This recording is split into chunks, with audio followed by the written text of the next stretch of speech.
going to be loud if I set this down. Oh, of course.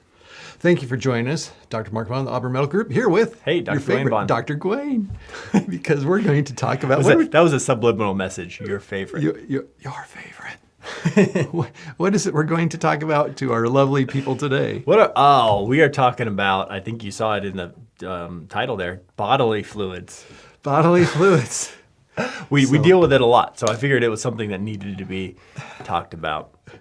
We've talked about it before, but never like explicitly. We never said, we're talking about fluids. Let's talk about that. Let's talk about that. So those of you who've watched this for a while, you know that we often refer to Dr. Dwayne's Dr. Green Knight blog found at drgreenknight.com with a link in the description. And we're going to do that today. We're going to refer to today's blog post on bodily fluids. This is kind of a test, right? To see if somebody has what it takes to be in the health professions? Yeah, I guess so. Yeah, that was kind of my idea of bringing it up. If you can do this. If you can make it through this article, you've at least passed the sniff test. So, okay. I thought it was called the whiff test. Nope, that's something completely different. That's in medicine. Okay. So I started to read one of the sections, and it resulted in me bringing an emesis basin. It was great because I saw him starting. Well, let's rephrase that. I heard him starting to read this. I have a vivid imagination. Yeah. It was taking me back to when our kids were small. And I have a very descriptive way of writing. That's what I'd like to think. And your niece on a certain Labor Day trip. Oh, man. Yeah. Yep. That was bad. Yep. That was bad. So anyways. So let us get started talking. Well, we'll say hi to all of our channel members who are chiming in on the chat, because this is live on YouTube and there's a chat. We appreciate your participation. The channel members have special little badges that you can get by joining the channel. And so we see right now we already have Laura Spurs, Teresa Rowat, Bianca. Is it Bianca Dye? I'm sorry, I forgot which Bianca. Bianca, I'm so sorry. It's Bianca. Sorry. But we know it's Bianca. Is there another? Yes. And you all attended my, or nearly all of you attended my premiere. Premiere, yeah. Just this past Friday, that was pretty cool. It was? We got another abscess video, which for some reason people like watching those, so we provide them. I'm glad you enjoy them. It's medical material, and it's interesting to me. People were wondering where we were. And one of them who said the awesome comment, Teresa said, maybe we're cleaning up some fluids. Bodily fluids. We'll get to that in a moment. So, anyways, back to... Before you start talking about the various fluids, may I read from your blog post? My introduction. I will keep this... So this is just a teaser. You can go check out the whole... and read the rest of it, because this is just the first part. But go ahead. I'm interested in how this is going to turn out. I don't know if I can get in the same mindset of when I was reading it, because I was really in the zone. I was right there with the sounds and smells. It was impressive. So here we go. The color he turned. Go ahead. I'm sitting too. That maybe won't be as bad. Oh yeah, that's right. It all started in the evening when my daughter went to bed. She complained of her tummy hurting, but I didn't think anything of it and had her drink some water. 1 hour later, I heard her crying in her room and went to check on her. She had thrown up all over her pillow and had it in her hair and across her face. My wife and I sprung into action. My wife does not do well with vomit, so she took my daughter and threw her in the shower. Is vomit a noun, or should no? It be emesis? It's vomitus if you're using that, but I didn't want to. Can you use emesis as a verb? You could, yeah. I emitted? I emitted? I don't know. So the medical term for vomitus is emesis. That's the stuff that comes out when you vomit. Go on. I was left to clean up the sheets and pillow. This is Dr. Dwayne's writing. That was me. The sour, biting smell was almost more than I could take. We had to open the windows to air out the room. My wife had the easy, this is in quotes, easy job, as she just had to rinse off our daughter. Mine was more complex. The vomit was chunky, so I couldn't just gather everything up and throw it into the wash. I had to use paper towels to collect all the chunks. I also had to take it outside and spray it down to get off all the remaining mucus, thick mucus. Fortunately, my daughter... It's happening. Fortunately, my daughter learned to get up and run to the bathroom. The other times, she had to throw up. My experience got me thinking about all of the strange, unpleasant, and sometimes just plain gross bodily fluids doctors come in contact with. These range from fairly benign sweat to the nasty pus in an abscess. I thought I would share a few experiences with them here. I did quite well compared to this morning. You only kind of just heaved once there. Just that was impressive. Twice.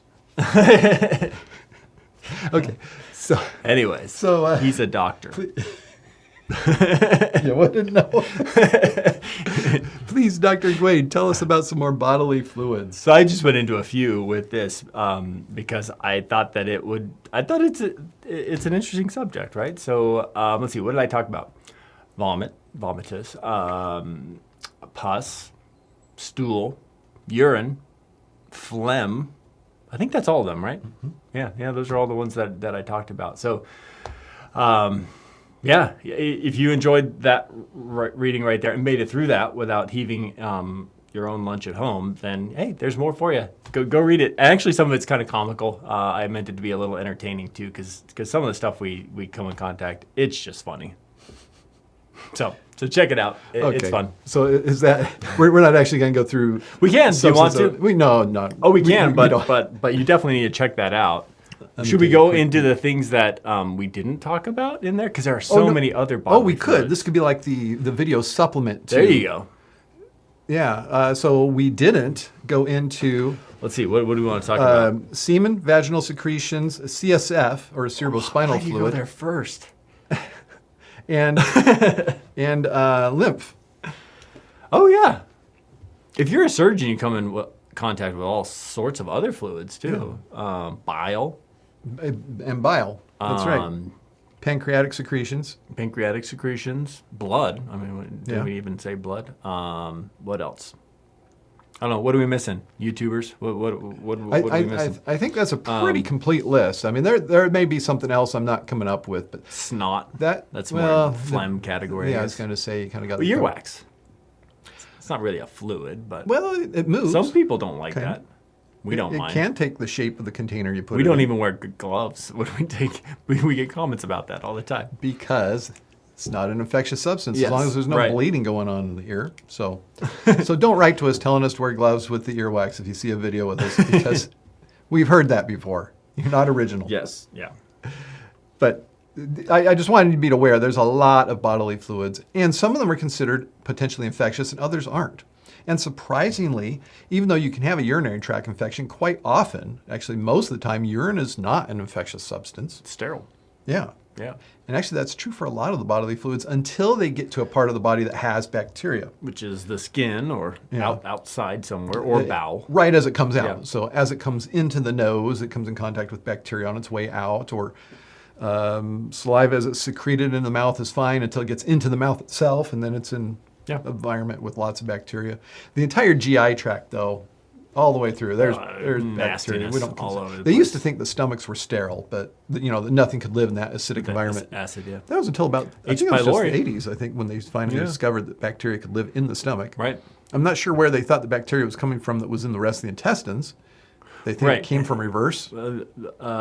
Great question. Swimming pools? I don't. Enemas? Wait, I've never had one of those. So, all right. So, any insightful comments from our channel members? Is vomit contagious? Great question. So that's always the question that comes up. Am I going to get somebody sick from this fluid that's coming out of me? Is that what they meant? I thought they meant somebody else throws up and makes everybody else throw up in the room. Oh, that part, yes. Kind of like when your niece. Yeah, like this, like you smell it and you're like, whoa. Yeah. Yeah, that happened in that experience. I think everybody around the room was heaving. I don't think we actually had anything come out, though. No. Oh, that was awful. Oh, man. Tears. Somebody said we missed tears. Oh, you are so right. Who said that? Rusty Bernard. Rusty, of course. Rusty, you deserve a gold star because, yes, you got one that I missed. Yep. So people are saying they can handle vomit for the most part. I understand that HIV has been found in tears. Yeah, I think I've heard that as well. I think saliva also, although pretty it's not low concentration. High risk. Right. For a mode of transmission. Right. It's not. But you still want to use protection. Yep. Basic precautions. Maybe we should talk about basic precautions. What is that? Because So- we come in contact with these things, but we don't get sick. But the word isn't basic precautions; it's universal. Standard, precautions. standard, universal, yeah. Yeah. That's So the word I'm thinking of. So it's to cover whatever might get touched by something that could be infectious. So that would be gloves for the hands, Yep. some kind of a gown for the body, a mask with a shield over the eyes, and then if you're worried about something getting in your hair, some kind of a hat or hairnet or Yeah, or surgical. What are those things called? What are those called? I don't know what they're called. You can put them on your feet too. You could. You just wear booties. They have the little booties that cover You can't put booties on your head, but you can put the head thing on No, your my head's on your, too big. on your shoe. Actually, my shoes are too big that they don't even fit in those booties supplied by the hospital. Then use the hairnet. Every time I got, oh my goodness, it was ridiculous. Every time I had to I have a go solution. scrub in, my foot would be like poking through the little booties. Anyways, That's the reason he Precautions. didn't go into surgery. yeah. That's why he chose family medicine. That's it. That's the reason. Because my feet are too big. All right. So, is there anybody you want to think, unless there's something else we need to Oh, let's see. grab I'm you sure, real quick? I'm sure there's more that we can talk about. People saying it was entertaining. I think they're talking about your amazing reading of that, your dramatic. I thought it was going to be much more reenactment. dramatic than it was. I was hoping for an actual. I did a lot better bodily than I did fluid this on morning. our bodily fluids episode. That would be awful. I wasn't quite thinking that far. That would have been but impressive. Yeah, it was the first time I read it. I was totally there. I was in the room. I was smelling it. I was picking chunks. If you've been there, yeah, you can put yourself in that situation, and you know that smell. My eyes are watering right now. It's amazing. Yeah, it was bad. It's hitting to you. I can see it in your eyes. Yeah, it's You're bad. remembering. Is urine sterile? Yeah, I think we answered be. that. It can be, but urine can be infected. I mean, you can get a urinary tract infection, in which case there can be urine. But urine is sterile until it comes in contact with the outside environment, and the tip of whatever it's coming out of can sometimes have bacteria on it. So you can get contaminants if you don't clean yourself right. Usually sterile until it comes out. But Yeah. for that matter, your hands aren't sterile. Right. Probably none of the surface of your skin is, unless you just showered really good and dried off with a sterile towel. Right. And then most, but not all of your body, there's parts that are still going to have bacteria on it. You know. Yeah. Well, is there anybody you want to thank for making this absolutely. possible? Yeah. Your blog that you so nicely share with this program. Right. Well, first of all, go check that out. More of that reading. Sorry, you don't get to read it or hear it in the dramatic reading of What you saw this Dr. Mark morning. Vaughn. but you can read through it. And actually, I kind of put a little disclaimer on the top of it, kind of just saying that there's some pretty gross descriptions in there. So if you didn't do well with this, maybe you shouldn't go and read that. But if you enjoy this and enjoy reading that stuff, if you just want to sit down and have some oatmeal and read it, that's fine. Then this is the channel for you. Yeah. Actually, I think one of the comments from, I think it was Teresa, she said, yeah, I just read it while I was having my breakfast this morning. Yeah, that's great. So anyways, that's one of the persons I'd like to thank. Thank you, Teresa Roat and Boo Boo Kitty, for making it possible, my patrons over at Patreon. Yes, So, and also I thank Lindsay Antwine, who sometimes makes it to our live videos. Yeah, I didn't see her this time, but That's all hopefully right. she'll She'll see it after later. a fact. Lindsay, we know you're there. Comment below. So until next time, Yeah, I'm Dr. Dwayne Vaughn. I'm Dr. Mark Vaughn telling you to stay in good health. And don't throw up.